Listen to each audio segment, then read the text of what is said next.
ननद के लंबे बाल। पायल अपनी शादी से बहुत खुश थी। उसकी अभी नई नई शादी हुई थी।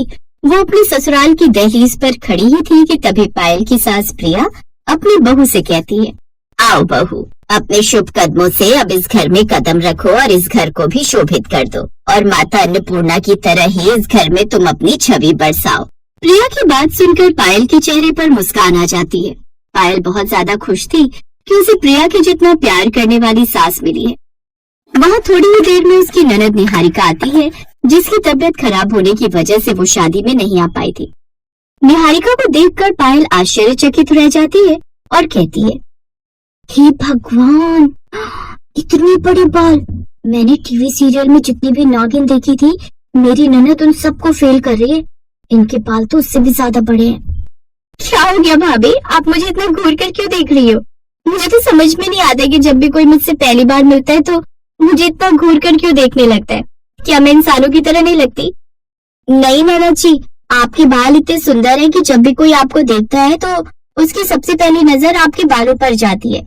इसीलिए मैं भी आपके बालों को देखने में इतनी ज्यादा खो गई थी कि आप पर ध्यान ही नहीं दे पाई।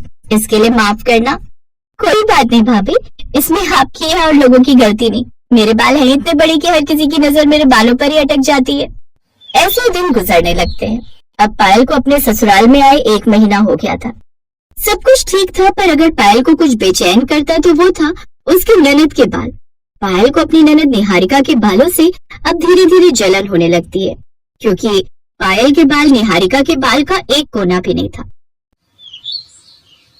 ऐसे एक दिन रसोई में जब वो खाना बना रही थी तो पायल ने नहाने की वजह से अपने बाल खोले हुए थे।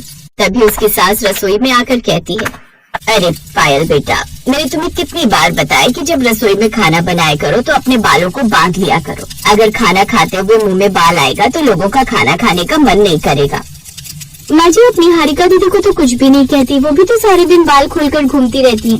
और मेरी ननद के बाल तो बहुत लंबे और घने हैं, और वो तो कभी भी अपने बालों में एक रबड़ तक नहीं लगाती।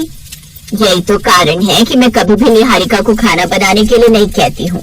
अगर कभी मैं बीमार होती थी और मैं खाना नहीं बना पाती थी तो भी हमारे घर में बाहर से खाना आता था। हम निहारिका को खाना बनाने को नहीं कहते थे कभी। अब अपनी सास से ज्यादा बहस ना करना सही समझकर पायल अपने बाल बांध लेती है। ऐसे ही एक दिन निहारिका के सर में वो तेल लगा रही थी तो उसने निहारिका से कहा, आपको नहीं लगता दीदी कि आपको अपने बालों को नीचे से थोड़ा थोड़ा कटवा लेना चाहिए? इससे आपके बाल और ज्यादा उगेंगे, और अगर नीचे से बराबर आपने कटवा लिए तो अच्छे भी लगेंगे। मैंने बचपन से अपने बाल नहीं कटवाए, और मैं अपने बाल बिल्कुल भी नहीं कटवाती हूँ, क्योंकि पता नहीं होता ना कि किसका हाथ कैसा है। अगर मैंने किसी से अपने बाल कटवाए और फिर मेरे बालों की ग्रोथ रुक गई तो कितना ज्यादा घमंड है मेरी ननद को अपने बालों पर। लेकिन कोई बात नहीं, इनके आधे बाल तो मैं खराब करवा कर ही मानूंगी, अब वो चाहे जैसे भी हो। ऐसे एक दिन जब निहारिका सो रही होती है तो पायल चुपके से उसके कमरे में जाती है और अपने मुंह में चबाई हुई चिंगम उसके बालों में चिपका देती है। अब जैसे ही सुबह निहारिका की आंख खुलती है तो वो जोर जोर से रोना शुरू कर देती है। उसके रोने की आवाज सुनकर उसकी माँ और भाभी दोनों ही उसके कमरे में आते हैं। क्या बात है निहारिका, क्यों सुबह सुबह रो रो कर घर सर पर उठा रखा है? क्या बात हो गई है? मेरे बालों में चिंगम चिपक गई है। मुझे नहीं पता कि ये यहाँ कैसे आई, लेकिन अब मैं क्या करूँगी, मुझे कुछ भी समझ में नहीं आ रहा। कैसे होगी ननद जी, आपने ही खाई होगी तभी तो बालों में लगी होगी। आपको कितनी बार बोला है कि थोड़ी सी सावधानी रखा करो, लापरवाही मत किया करो, लेकिन आप मेरी सुनती नहीं। अभी आप मुझे ताना मत दीजिए, ये बताइए कि हम क्या कर सकते हैं? अब और क्या हो सकता है ननद जी, आपको अपने बाल कटवाने पड़ेंगे। इसके अलावा कोई और चारा नहीं है आपके पास। चलिए मैं ही आपके बाल काट देती हूँ। निहारिका रोते हुए परेशान होकर अपनी भाभी के साथ जाने ही रही होती है कि तभी प्रिया कहती है, रुको, तुम दोनों को ऐसा करने की जरूरत नहीं है। वैसे भी निहारिका को अपने बालों से बहुत ज्यादा प्यार है। निहारिका तो यही रुक, मैं अभी आती हूँ।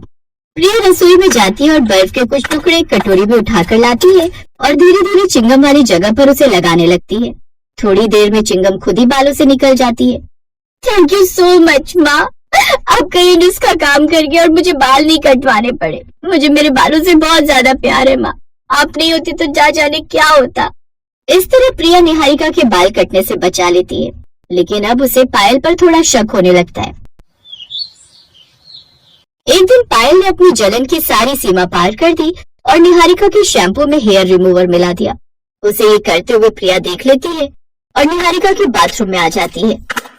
ये क्या पायल बहू, तुम निहारिका के बाथरूम में क्या कर रही हो? कुछ नहीं माँ जी, मैं तो बस सफाई कर रही थी। आप यहाँ क्यों आई हैं? वो मेरा शैम्पू खत्म हो गया है तो सोचा निहारिका का शैम्पू इस्तेमाल कर लो, इसलिए आई हूँ। हे भगवान, उस शैम्पू में तो मैंने हेयर रिमूवर मिला दिया है। अगर माँ जी ने इस्तेमाल कर लिया तो माँ जी के सारे बाल उड़ जाएंगे। नहीं नहीं नहीं नहीं नहीं, मैं माँ जी को शैम्पू इस्तेमाल नहीं करने दे सकती। क्या हो गया बहू? मैं शैम्पू इस्तेमाल नहीं कर सकती क्योंकि तूने इसमें बाल झड़ने की दवा मिलाई है। मैंने तुझे ये सब करते हुए देख लिया था। तू अपनी हुई ननद से इतना कैसे चिढ़ सकती है? आपने सब कुछ देख लिया, मुझे माफ कर दीजिए माँ जी। मुझे अपनी ननद से जलन होने लगी थी। उनके लंबे बाल देखकर मुझे बहुत बुरा लगता था क्योंकि मैंने भी अपने बालों को बढ़ाने के लिए बहुत कोशिश की, लेकिन फिर भी मेरे बाल कंधे तक ही हैं। बहू, मेरे भी बाल छोटे हैं। ये सब चीजें हमारे हाथ में नहीं होती कि किसके बाल बड़े होंगे और किसके छोटे, लेकिन अपने आप को इस जलन नाम के संक्रमण से बचाना हमारे बस में होता है। मुझे माफ कर दीजिए माँ जी। और उस दिन ननद जी के बालों में चिंगम भी मैंने ही चिपकाई थी। मुझसे बहुत बड़ी गलती हो गई। आप मुझे एक आखिरी मौका दे दीजिए और इस बारे में प्लीज किसी को भी मत बताना, वरना मैं किसी से नजर नहीं मिला पाऊंगी। प्रिया बहुत सोच समझ कर ये फैसला करती है कि वो पायल को एक और मौका देगी। अब पायल कभी जिंदगी में ऐसी गलती करने के बारे में दोबारा सोचती भी नहीं है और धीरे धीरे वो निहारिका के लंबे बाल और उसके व्यवहार दोनों को अपना लेती है और खुशी खुशी अपने परिवार के साथ रहने लगती है। और प्रिया भी उसकी इज्जत को बरकरार रखते हुए उसके किए कारनामों के बारे में घर में किसी को भी नहीं बताती है।